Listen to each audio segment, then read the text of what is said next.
नमस्कार दोस्तों, आपका स्वागत है। एक बार नारद जी ने भगवान विष्णु से पतिव्रता स्त्रियों के विषय में प्रश्न पूछा। तब भगवान विष्णु ने पतिव्रता स्त्रियों के 3 लक्षण बताए। जिस भी नारी के अंदर ये 3 लक्षण होते हैं, उस स्त्री का वंश शुद्ध होता है, उसके घर पर लक्ष्मी निवास करती है। उस नारी के पति के साथ ही पिता के भी इन दोनों कुल के लोगों को स्वर्ग की प्राप्ति होती है। जो स्त्रियां पतिव्रता होती है, वह मृत्यु के पश्चात विष्णु लोक को प्राप्त करती है। पतिव्रता स्त्री की महानता का वर्णन करते हुए भगवान विष्णु ने एक अत्यंत पवित्र कथा सुनाई है। इस कथा का श्रवण करने मात्र से ही व्यक्ति के सभी पाप नष्ट होते हैं। जो व्यक्ति ध्यान मग्न होकर इस कथा को सुनता है, भगवान विष्णु उसके 32 अपराध माफ करते हैं। इसीलिए प्रत्येक मनुष्य को इस कथा को ध्यान से सुनना चाहिए। शुरू करने से पहले आप सभी से विनती है कि आप कमेंट में जय श्री हरि विष्णु जरूर लिखें। साथ ही इस वीडियो को लाइक करें और चैनल को सब्सक्राइब जरूर करें, ताकि आपको ऐसी ही आध्यात्मिक जानकारी प्राप्त हो। दोस्तों, प्राचीन काल की बात है। मध्य देश में एक अत्यंत शोभायमान नगरी थी। उसमें एक पतिव्रता ब्राह्मणी रहती थी। उसका नाम था शैब्या। शैब्या का पति पिछले जन्म के पाप कर्मों के कारण इस जन्म में कोढ़ी हो गया था, अर्थात उसे कोढ़ का रोग हो गया था। उसके शरीर में बहुत सारे जख्म हुए थे, जिनसे सदा ही पस निकलता रहता था। अपने पति की ऐसी दुर्गति देखकर भी शैब्या ने अपने पति का साथ नहीं छोड़ा और निर्मल भाव से वह अपने पति की सदा सेवा करती रहती थी। पति के मन में जो जो इच्छा होती, उसे वह नारी अपनी शक्ति के अनुसार अवश्य ही पूर्ण करने का प्रयास करती थी। शैब्या प्रतिदिन देव पूजा की तरह ही अपने पति की पूजा करती थी और अपने मन की सभी इच्छाओं का त्याग करके अपने पति के प्रति विशेष स्नेह रखती थी। फिर एक दिन शैब्या के पति को रास्ते से जाती हुई एक अत्यंत सुंदर वेश्या दिखाई दी। उस सुंदर वेश्या को देखकर उसका पति काम वासना से भर गया और उस वेश्या पर मोहित हो गया। उस वेश्या के सुंदर रूप ने उस ब्राह्मण को पूरी तरह से अपने वश में कर लिया। उसके रूप को देखते ही वह आहें भरने लगा, लंबी लंबी सांसें खींचने लगा, और जब वह वेश्या उसकी नजरों से दूर चली गई तो वह बहुत दुखी हो गया। अपने पति की आवाज सुनकर वह पतिव्रता तुरंत दौड़ती हुई घर से बाहर आ गई और अपने पति से पूछने लगी, हे नाथ, क्या हुआ? आप इतने उदास क्यों हो गए? आपने लंबी लंबी सांसें कैसे खींची? आपको जो भी कष्ट है मुझे बताइए। जो भी कार्य हो आप मुझे बताइए, वह मैं पूर्ण करने का प्रयास अवश्य करूंगी।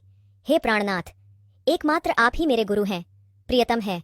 पत्नी के इस प्रकार से पूछने पर उसके पति ने कहा, हे प्रिय, मुझे जो चाहिए वह तुम नहीं दे सकती।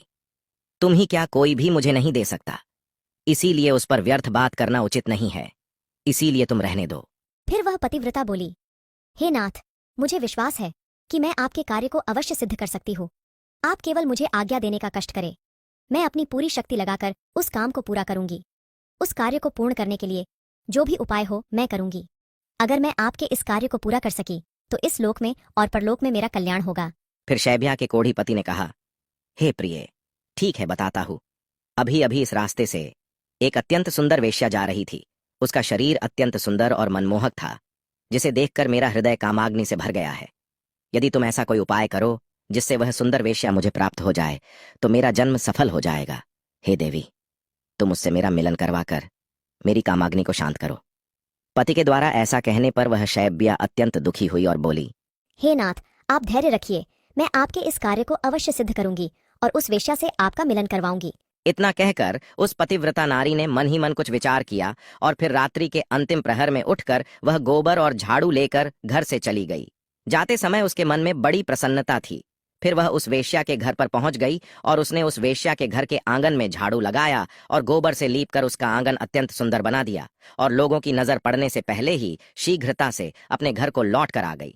इस प्रकार से उस पतिव्रता स्त्री ने 3 दिनों तक उस वेश्या के घर के आंगन में झाड़ू लगाया और गोबर से लीपकर उसका आंगन स्वच्छ किया। उधर वह वेश्या अपने आंगन को देखकर अपने सेवकों से पूछने लगी, अरे वाह, आज आंगन की इतनी बढ़िया सफाई किसने की है? जिसने भी मेरा आंगन स्वच्छ किया है, मैं उसकी इच्छा पूर्ण करूंगी। फिर वेश्या के सेवकों ने कहा, हे वेश्या, घर के आंगन की सफाई तो हमने नहीं की। हमारे जागने से पहले ही कोई इस आंगन की सफाई करके चला जाता है। सेवकों की बात सुनकर वेश्या को बड़ा आश्चर्य हुआ और वह सोचने लगी कि आखिर कौन आकर उसके घर के आंगन को साफ कर रहा है। फिर उसने जानने के लिए रात भर जागरण किया और छिपकर देखने लगी। तभी उसने देखा कि रात्रि के अंतिम प्रहर में ब्राह्मणी आकर उसके घर के आंगन को साफ कर रही है। ब्राह्मणी को देखते ही वह वेश्या बोली, हाय हाय, हे देवी, आप ये क्या कर रही हो? क्यों मुझ पापी स्त्री के घर का आंगन साफ कर रही हो? मुझे क्षमा करो, आप यह काम मत करो। इतना कहकर उस वेश्या ने उस ब्राह्मणी के पैर पकड़ लिए और कहा, हे पतिव्रते, आप क्यों मेरी आयु, यश, संपत्ति, कीर्ति का विनाश करने की चेष्टा कर रही हो? मैंने कौन सा अपराध किया है? हे साध्वी, आपको जो चाहिए वह मांगो, मैं बिना सोचे ही आपको दे दूंगी, किंतु आपको यह कार्य शोभा नहीं देता है। तब उस पतिव्रता ने उस वेश्या से कहा, हे सुंदरी, मुझे धन की लालसा नहीं है, किंतु तुम्ही से मुझे कुछ काम है। यदि तुम करोगी तो मैं बताती हूँ।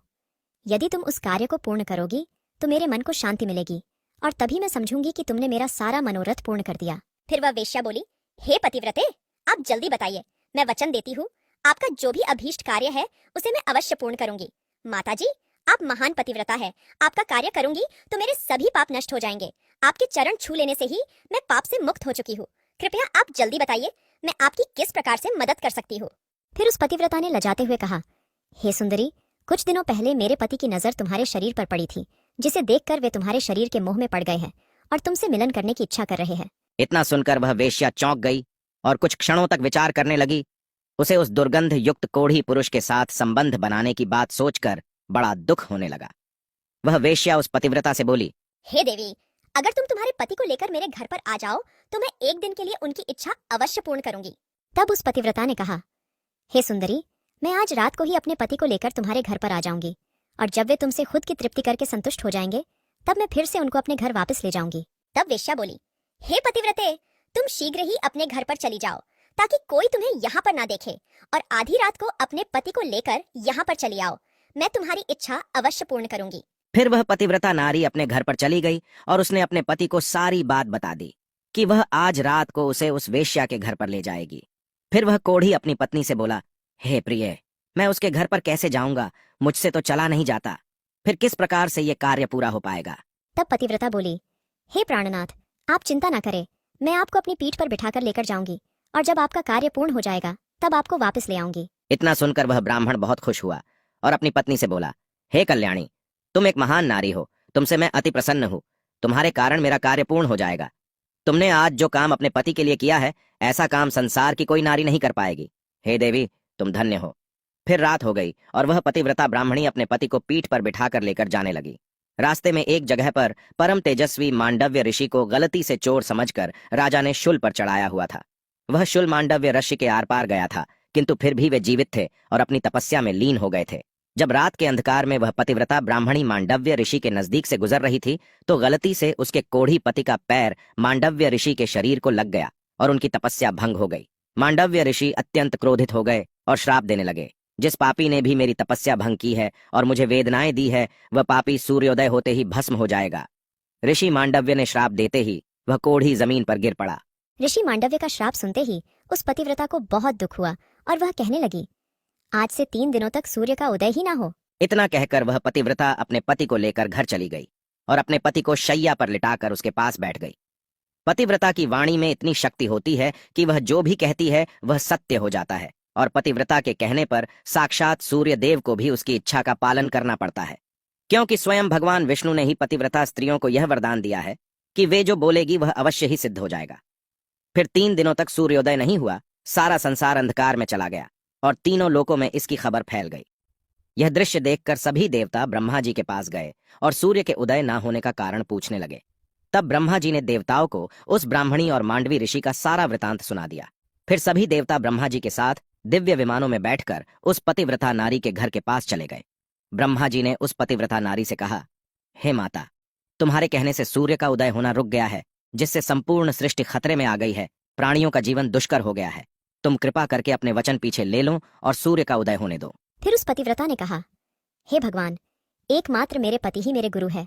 ये मेरे लिए संपूर्ण लोकों से बढ़कर है, और सूर्योदय होते ही मेरे पति की मृत्यु हो जाएगी, क्योंकि मांडव्य मुनि ने ऐसा श्राप दिया है। मैंने किसी लोभ में, क्रोध में तथा मोह में आकर ऐसा नहीं किया है। मैं केवल अपने पति के प्राणों की रक्षा करना चाहती हूँ। फिर ब्रह्मा जी ने कहा, हे माता, तुम्हारे पति की आयु इतनी ही थी, उसकी मृत्यु से पृथ्वी का कल्याण होगा। तुम अपने पति के प्राण जाने दो, इससे तुम्हें बहुत पुण्य मिलेगा। फिर वह पतिव्रता बोली, हे देव, पति का त्याग करके मुझे किसी भी लोक में सुख की प्राप्ति नहीं होगी।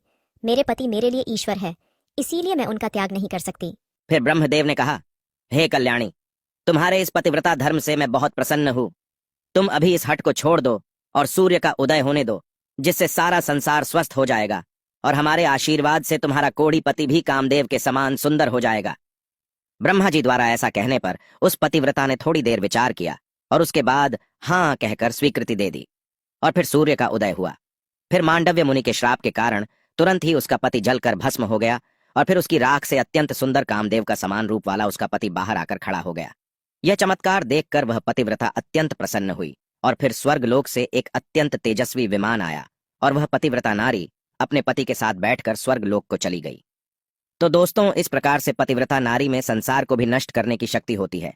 पतिव्रता नारी के सामने बड़े बड़े देवताओं को भी झुकना पड़ता है। इस प्रकार से भगवान विष्णु ने यह कथा सुनाई है। उम्मीद है आपको यह कथा पसंद आई होगी, तो कमेंट करके अवश्य